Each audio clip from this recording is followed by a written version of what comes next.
کہ انہوں نے کہا کہ میں نے حضرت ابو درداء رضی اللہ عنہ کے پاس دمشق کی مسجد میں بیٹھا ہوا تھا، تو ایک آدمی آیا اور کہا اے ابو درداء رضی اللہ تعالی عنہ، میں مدینہ منورہ سے ایک حدیث پاک سننے کے لیے آیا ہوں۔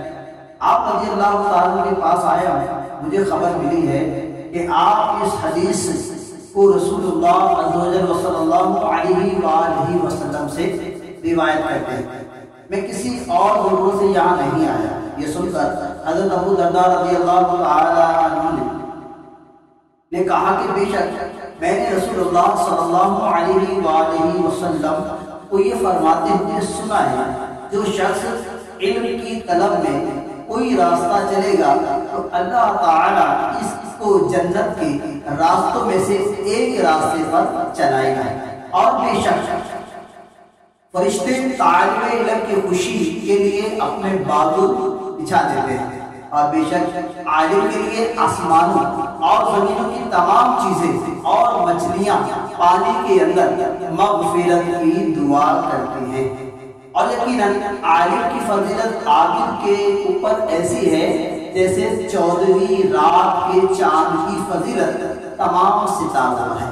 اور یقین رکھو کہ علماء انبیاء علیہ السلام کے وارث ہیں، اور انبیاء علیہ السلام کی میراث دینار و درہم نہیں، انبیاء علیہ السلام کی میراث تو علم ہی ہے۔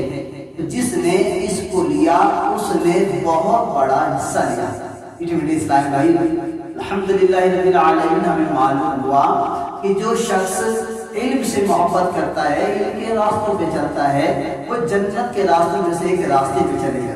اور الحمدللہ یہ بھی بات معلوم ہوئی کہ فرشتے اس کے لیے بازو بچھا دیتے ہیں، اور یہ بھی بات معلوم ہوئی کہ سمندر میں مچھلیاں اس کے لیے استغفار کی دعا کرتی ہیں۔ قربان جائیے الحمدللہ دعوت اسلامی کے کہ آپ نے جامعۃ المدینہ کے ذریعے بے شمار الحمدللہ اسلامی بھائیوں کو علم کی طرف گامزن کیا، اور ایک خوشخبری بھی ہے کہ الحمدللہ آپ کی صبح کی کلاس بھی جامعۃ المدینہ کی شروع ہو چکی ہے، جو فیض مدینہ کریلا اسٹاف پر صبح 7 بجے سے 9:30 بجے تک کی کلاس ہے۔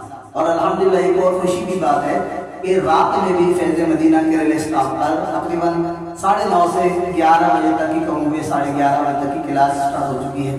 تیسرا درجہ یہ بھی ہے کہ الحمدللہ 8 بجے سے 12 بجے تک بھی جامعۃ المدینہ کی کلاس سٹارٹ۔ تو آپ کے پاس جو بھی وقت ہے نا، وہ وقت آپ اپنے علم کے لیے دے دیجیے، کیونکہ اچھا انسان وہی ہے جو علم دین کے راستے پہ چلے۔ ہر چیز کے لیے ہمیں کیا چاہیے ہوتا ہے؟ سمجھ چاہیے ہوتی ہے، اور قرآن حدیث ایک ایسی چیزیں ہیں جو آپ کو ایک اچھا انسان بناتی ہیں، صراط مستقیم پہ چلاتی ہیں، چاہے وہ آپ کمائی کرنے والے اور اس کی حلال کا طریقہ سکھاتی ہیں۔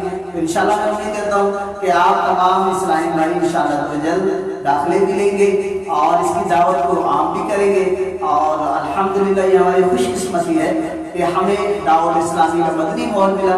انشاءاللہ میں امید کرتا ہوں کہ جلد از جلد داخلے لے لیجیے۔ اللہ تبارک و تعالیٰ ہمیں علم سے محبت عطا فرمائے، اور یہی ہماری سلسلہ ہونا چاہیے۔ صلو علی الحبیب صلی اللہ علی محمد صلی اللہ علیہ وآلہ وسلم۔